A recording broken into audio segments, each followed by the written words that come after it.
राष्ट्रीय किसान मजदूर महासंघ ने बुलाया बंद। मंगलवार को कटंगी बंद के लिए शहर में घूमकर मांगा जन समर्थन।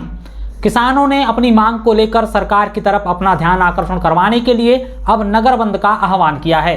किसान संगठन राष्ट्रीय किसान मजदूर महासंघ के पदाधिकारियों ने सोमवार की शाम 5 बजे कटंगी शहर में दुकानों और प्रतिष्ठानों में पहुंचकर सभी से मंगलवार को होने वाले बंद में सहयोग करने की अपील की है। वहीं वाहन के माध्यम से शहर भर में बंद की मुनादी भी करवाई जा रही है ताकि मंगलवार को सभी बंद में अपना समर्थन दे और कोई भी दुकानदार अपने प्रतिष्ठान ना खोले।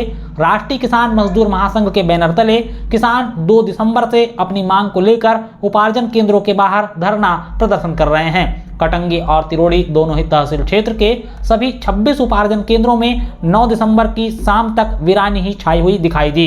यहां उपार्जन केंद्रों में कर्मचारी हर दिन की तरह पहुंचे और शाम ढलते ही अपने घरों की तरफ वापस भी लौट गए। किसी भी उपार्जन केंद्र में आज तक 1 किलो भी धान की खरीदी नहीं हो पाई। बहुतायात संख्या में किसान अपनी उपज को ना बेचकर धरना प्रदर्शन को अप्रत्यक्ष समर्थन दे रहे हैं, जबकि कई किसान अपने घरों से निकलकर धरना स्थल पर बैठकर प्रदर्शन में शामिल हो रहे हैं। किसान भाजपा सरकार से अपने संकल्प पत्र के मुताबिक 3100 रुपए प्रति क्विंटल धान का समर्थन मूल्य और गत वर्ष की खरीदी का 917 रुपए प्रति क्विंटल बकाया बोनस प्रदान करने की मांग कर रहे हैं। राष्ट्रीय किसान मजदूर महासंघ करीब 5 माह से लगातार समय समय पर प्रशासनिक अधिकारियों के जरिए ज्ञापन सौंपकर सरकार को संकल्प पत्र के अनुसार उनका वादा याद दिलाने की कोशिश करते रहा है, लेकिन सरकार ने कभी किसानों की मांगों को लेकर गंभीरता नहीं दिखाई। नतीजा 2 दिसंबर से जब सरकार ने समर्थन मूल्य पर धान की खरीदी की शुरुआत की तो किसान संगठनों ने भी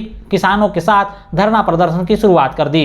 किसान संगठन ने शांतिप्रिय ढंग से अपना धरना प्रदर्शन कर रहे हैं, मगर इन 8 दिनों में सत्ताधारी दल के किसी भी नेता ने किसानों से सीधे संवाद नहीं किया, बल्कि सोशल मीडिया पर किसान संगठनों को ही गलत ठहराने की कोशिश कर रहे हैं। इन नेताओं ने किसान संगठनों और किसानों से कहा कि वह सरकार पर विश्वास करे और अपनी उपज को उपार्जन केंद्रों में बेचे, लेकिन किसान संगठन और किसान दोनों ही इन नेताओं पर विश्वास नहीं कर रहे हैं। खैर, मंगलवार को बंद का आह्वान किसान संगठन की तरफ से किया गया है।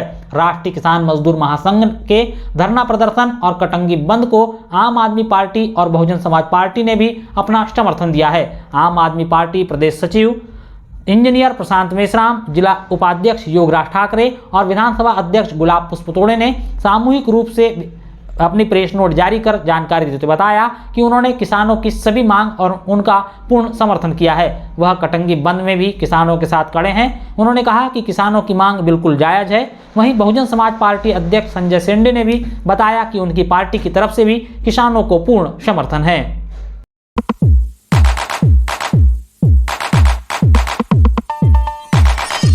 मिरगपुर के एक युवक पर गांव के ही दूसरे ही युवक ने धारदार हथियार से किया प्राणघातक हमला। पुलिस ने दर्ज किया मामला। तिरोड़ी थाना क्षेत्र अंतर्गत आने वाले ग्राम मिरगपुर में एक युवक पर गांव के ही दूसरे युवक ने धारदार हथियार से प्राणघातक हमला कर दिया। घायल युवक को कटंगी अस्पताल में भर्ती करवाया गया, जहां उसका उपचार जारी है। फिलहाल युवक की हालत में सुधार है। सोमवार की शाम 5 बजे घायल युवक ने बताया कि पूरी घटना रविवार की देर शाम करीब 8:30 बजे के आसपास की है। पीड़ित युवक निखिल पिता इंद्र कुमार सेंडे ने बताया कि वह गांव में ही एक छोटा पान ठेला चलाता है, जहां आकर रोहित पिता राजू राणे ने उस पर धारदार हथियार से हमला कर दिया। निखिल के बताए अनुसार रोहित राणे की गांव में ही रहने वाले सचिन मेश्राम और शरद राम टेके से रंजिश है। सचिन मेश्राम का कैरम बोर्ड उसकी दुकान के बगल में है, जिस कारण सचिन और शरद राम टेके का अक्सर उसकी दुकान पर आना जाना लगा रहता है। निखिल ने बताया कि रोहित अक्सर उसकी दुकान में आकर गाली गलौज करता था और सचिन और शरद को दुकान में न आने की धमकी देता था और दोनों को दुकान आने देने पर पान ठेला पलटा देने की धमकी दिया करता था। रविवार की देर शाम 8:30 बजे रोहित शराब के नशे में उनकी दुकान पर आया और फिर निखिल की छाती पर धारदार हथियार से हमला कर दिया। निखिल को हमले के बाद कुछ समझ नहीं आया और वह बेहोश हो गया। बेहोशी की हालत में निखिल को अस्पताल में लाकर भर्ती करवाया गया। फिलहाल पुलिस ने मामला दर्ज कर लिया है, लेकिन पीड़ित का कहना है कि आरोपी पर कठोर कार्रवाई नहीं की जा रही है। अच्छा, क्या हुआ है आपके साथ? कल रात में मिनिमम 11:30 बजे की बात है। मैं अपने दुकान पे बैठा था। मेरा छोटा 8:30 बजे की बात है। मेरा छोटा सा पान ठेला है। तो रोहित नामक एक लड़का रोज़ आता है, रोज़ गाली गलौज करता है मेरी दुकान पे। अगर कैरम खेलने ना दो तो मेरे को भी गाली गलौज करता है, कभी कभी दुकान तोड़ने की बातें करता है। कल रात में ये हुआ कि मैं दुकान बंद करके घर जा रहा था, वो पी खा के आया और उसके कुछ दुश्मन थे, जैसे सचिन मेश्राम था, मेरी दुकान पे आता था, कैरम उसी का है, कैरम के शरद रामटे की भी है उसी का दुश्मन। तो ये लोग मेरे पास में सामान वामान खरीदने आते थे, तो वो बोलता था रोहित कि इनको आने मत दे तेरी दुकान पे, नहीं तो ठेला पलटा दूंगा या तेरे को पलटा दूंगा करके। अच्छा। हाँ, तो ये सब चीज़ें बोल रहा था वो। मैंने ये छोटी सी बात को लेकर बड़ा बतंगड़ मारा उसने। बातों बातों में उसने पता नहीं कुछ निकली हुई चीज़ से यहाँ छाती पे मारा। मेरे को तुरंत में कुछ समझ में ही नहीं आया। मिनिमम 5 मिनट के बाद में पूरा शर्ट खून से भरा हुआ था।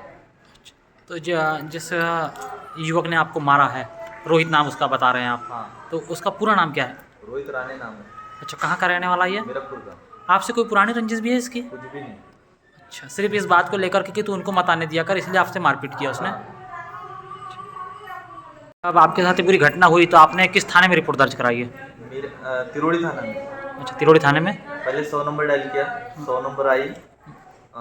मुझे घर से उठाया गया, मैं चलने की हालत में नहीं था, बेहोशी की हालत में था। जब मेरे को यहाँ पर लाया गया, आधे से 1 घंटे बाद मेरे को होश आया और उसके बाद में मेरा बयान लिया गया। और कुछ सर लोग थे तो वो बोले कि आपको आने की ज़रूरत नहीं है, रिपोर्ट लग गई है, उसको कल उठा लेंगे। लेकिन वो अभी तक उठा नहीं है, गांव में आज भी घूम रहा है। चलो ठीक है, मेरे साथ में ये हुआ है, कल चल के दूसरे भी इंसान के साथ हो सकता है।